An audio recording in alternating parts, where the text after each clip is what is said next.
And this time, yeah, just shuffles and places it down to চারের থেকে ছক্কা বেশি। পিএসএল এ পারভেজ হোসেন ইমনের ব্যাটিং তাণ্ডব দেখে দাগ আউটে বসে হাততালি দিলেন সতীর্থ মোস্তাফিজুর রহমান।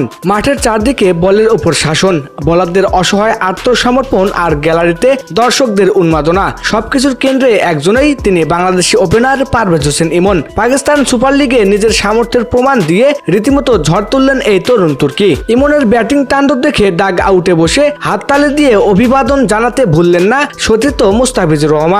টি-20 ক্রিকেটে 4 মেরে ইনিংস গড়া চিরচরিত নিয়ম, কিন্তু পারভেজ হোসেন ইমন যেন আজ অন্য মেজাজে ছিলেন। তার ইনিংসে বাউন্ডারির চেয়ে ওভার বাউন্ডারির আধিপত্যই ছিল বেশি। কবজির জোর আর টাইমিং এর ওপর ভর করে একের পর এক বল গ্যালারিতে পাঠিয়েছেন ইমন। ইমনের প্রতিটি বিশাল ছক্কার পর ক্যামেরা যখনই ডাগ আউটের দিকে ফিরছিল, দেখা যাচ্ছিল কাটার মাস্টার মোস্তাফিজুর রহমানকে। সতীর্থের এমন বিধ্বংসী ব্যাটিং দেখে উচ্ছ্বসিত মোস্তাফিজ। ইমনের পাওয়ার হিটিং দেখে কখনো অবাক হয়েছেন, আবার কখনো দাঁড়িয়ে হাততালি দিয়েছেন এই বাহাতি পেসার। পিএসএল এর গতির বোলারদের বিপক্ষে বাংলাদেশের ব্যাটাররা বরাবরই ঢুকেছেন, তবে ইমন আজ ছিলেন ব্যতিক্রমী ধর্মী। পাকিস্তানি পেসারদের গতিকে কাজে লাগিয়ে তিনি যেভাবে স্কোয়ার লেগ আর মিড উইকেট দিয়ে ছক্কা হাঁকিয়েছেন তা ছিল দেখার মতো।